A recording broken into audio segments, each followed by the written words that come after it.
asalaamualeykum ñu ngi leen di nuyu di leen siyaare di dikkaat ak yéen ci leçon yi leen daan defal leçon tey bi nag leçon angale la leçon angale moom la insha allah su ko defee ñu ngi leen di ñaan bala ñoo tàmbali ñu ngi leen di ñaan ngeen abonné wu ñu ngi leen di ñaan ngeen abonné wu ñu ngi leen di ñaan tamit ngeen bës zem waaw leçon tey bi nag leçon angale la week mooy firi ayu bis maanaam semaine.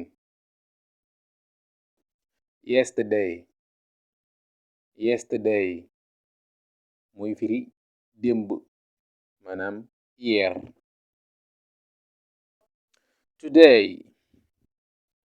today mooy firi tey maanaam aujourd'hui.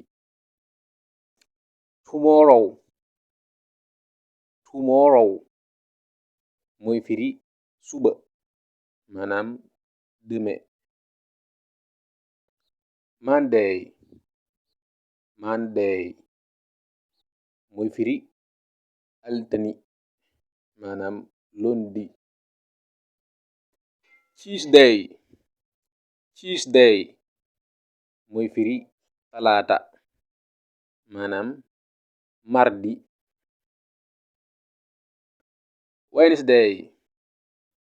wednesday mooy firi àllarba maanaam mercredi. thursday mooy firi alxamis maanaam jeudi. friday mooy firi ajjuma maanaam vendredi. saturday mooy firi gaawu maanaam samedi.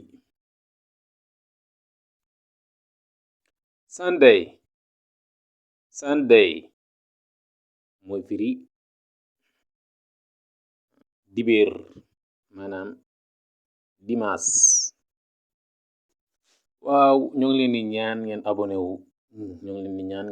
wu ngir yeneen vidéo yi di ñëw. fii lañu yem ak yéen ci leçon tey bii insha allah su ko defee ñu ngi leen di ñaanaat ngeen abonné wu ñoo ngi leen di ñaan tamit ngeen sem vidéo bi tey bi fii la yem. jaa ngeen jëf jërëjëf.